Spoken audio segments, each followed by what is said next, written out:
Je suis à la rue depuis 3 ans. Quand je fais la manche, j'ai l'impression de faire partie du décor. Les gens savent qu'on est là, mais ils ne nous regardent pas.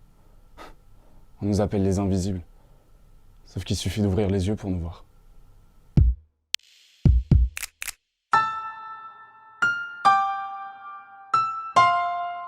Bonjour, je m'appelle Achille Jourdain.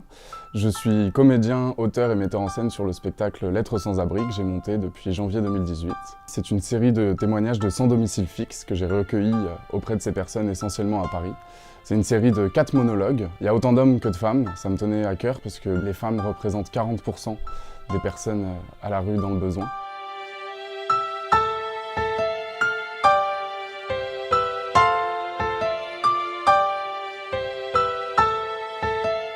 Dans les médias, on entendait parler des personnes dans le besoin comme des invisibles.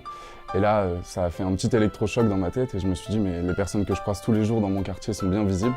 Alors je suis allé à leur rencontre. Et moi, j'avais pas du tout l'idée d'écrire quoi que ce soit. Alors j'y allais sans réel but, juste discuter, passer du temps avec eux.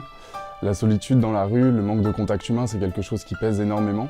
Alors j'y allais en disant j'ai envie de discuter, est-ce que vous accepteriez? Et j'ai rencontré donc une vingtaine de personnes pour écrire le spectacle. Et sur ces 20 personnes, j'ai eu qu'un seul refus. Donc c'est vraiment aussi la preuve que ces personnes avaient envie de parler. Je trouve que le théâtre apporte ce côté unique de la représentation, cette spontanéité qu'on ne retrouve pas forcément quand on regarde un documentaire sur ce sujet, un film ou quand on lit un livre. Déjà parce que tout ça, je ne sais pas le faire. Et ensuite, je trouvais que cette spontanéité était vraiment importante et d'essayer de communiquer au public ce que moi je ressentais quand je rencontrais ces personnes.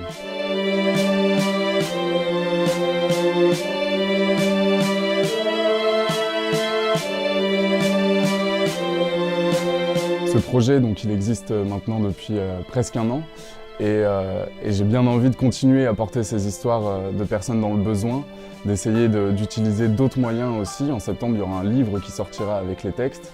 Et c'est aussi l'idée de continuer à montrer et à dire ces textes et d'essayer, même si on n'en a pas réellement les moyens, de changer les choses.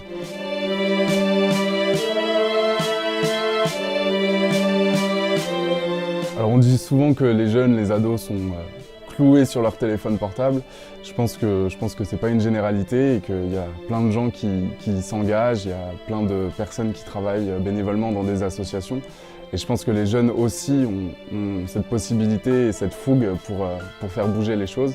Et c'est en tout cas moi ce que je voulais faire modestement avec ce spectacle, essayer de véhiculer un message et de changer un petit peu les choses si on peut.